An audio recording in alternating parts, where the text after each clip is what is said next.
Eu ia só tocar nesse ponto que você acabou de falar, Kauti, que nós temos que lembrar, né, claro, que a Rússia, nós estamos diante de um ditador, né, o Putin, mas que a Ucrânia é um país extremamente corrupto também.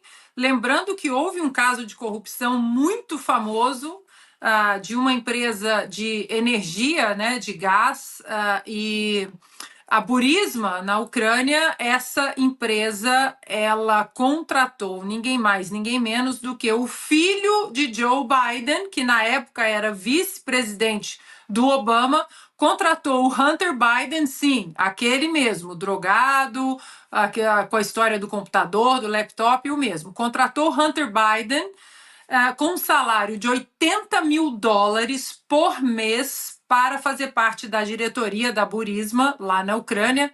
Hunter Biden, que não tem absolutamente nenhum conhecimento técnico na área energética, né, seja de gás ou de petróleo.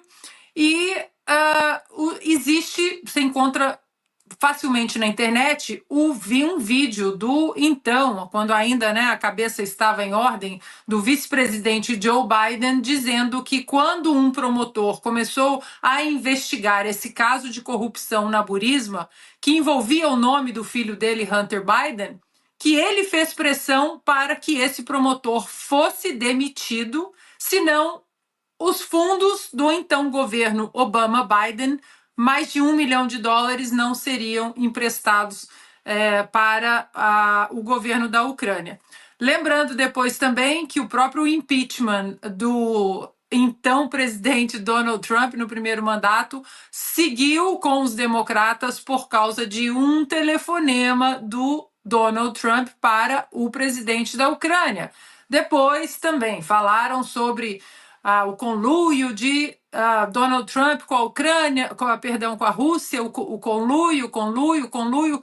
Pois bem, foram gastos quase US$ 50 milhões, foram US$ 48 milhões gastos em uma investigação de um promotor independente, o Miller, sobre o tal conluio de Donald Trump com a Rússia. 2 anos e meio dentro dessa investigação, mais de 50 milhões, repito, de dólares gastos do pagador de impostos para chegar à conclusão de que nunca houve conluio de Donald Trump com a Rússia.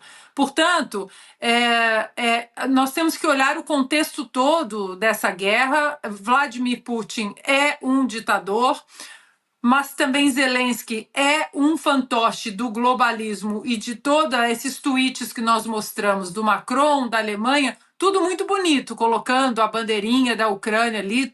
A Ucrânia foi invadida, isso aí a gente tem que estabelecer que, né, é uma questão, sim, eles foram invadidos, mas não adianta colocar bandeirinha e tweet sem colocar o dinheiro. Esse é o principal ponto para os americanos. O que nós vimos hoje é um governo absolutamente transparente. Goste de Donald Trump ou não, ele mostrou ali exatamente o que o eleitor em 2024 colocou na urna, uma transparência absoluta.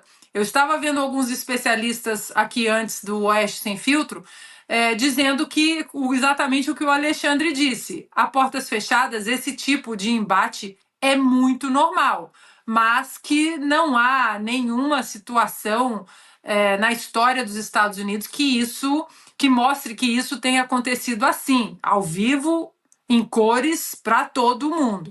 Então, Kauti, olha, a questão é que em novembro de 2024, com o colégio eleitoral, com voto popular, com todos os 7 estados pêndulo votando para Donald Trump, com a maioria na casa, com a maioria no Senado, com a maioria na Suprema Corte, o eleitor deu o recado. É preciso encerrar essa guerra. Mr. President, por favor, encerre essa guerra, porque nós precisamos do dinheiro do pagador de impostos em solo americano para ajudar os americanos.